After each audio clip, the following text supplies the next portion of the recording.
एक बार की बात है, एक जंगल में एक बहुत प्यारा सा छोटा सा हिरनी रहती थी। वो बहुत चंचल थी, वो एक जगह ज़्यादा दिन तक नहीं रहती थी। दूसरों हिरनों की तरह उसको झुंड में रहना बिल्कुल भी पसंद नहीं था। इसी कारण वो सारा दिन इधर उधर घूमती रहती थी। एक दिन वो हिरनी घूमते घूमते नदी किनारे आ पहुंची। उसने सोचा कि अब वो बहुत थक चुकी है, तो उसने सोचा कि अब वो थोड़ा पानी पीकर वही बड़ी किनारे आराम कर ले।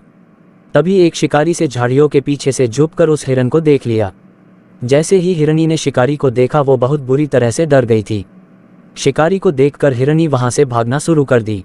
कुछ दूर जाने के बाद हिरनी को एक मकई का पेड़ दिखा।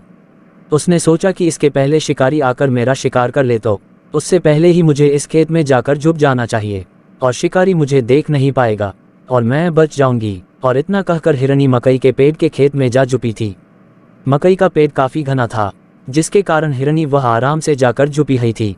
शिकारी ने उसे बहुत खोजा, पर वो नहीं मिली। बहुत देर तक खोजने के बाद हिरनी नहीं मिली तो वो शिकारी बहुत थक चुका था।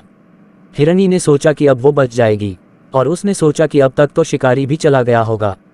हिरनी बड़े आराम से मकई के पत्तों को खाने लगी। खेत में से आवाज़ सुनकर शिकारी समझ गया कि हिरनी इसी खेत में छुपी हुई है। शिकारी बिना वक्त गवाए हिरनी की तरफ अपना बाण चला दिया, और वो बाण सीधा जाकर हिरनी को लगा। हिरनी ने सोचा कि जिसने मुझे शिकारी से छिपने के लिए जगह दी, जिसने मुझे सहारा दिया, उसी को मैं खाने लगी। हिरनी ने कहा, मैंने बहुत मूर्खता का काम किया है। इतना सोचते ही हिरनी तुरंत मर गई।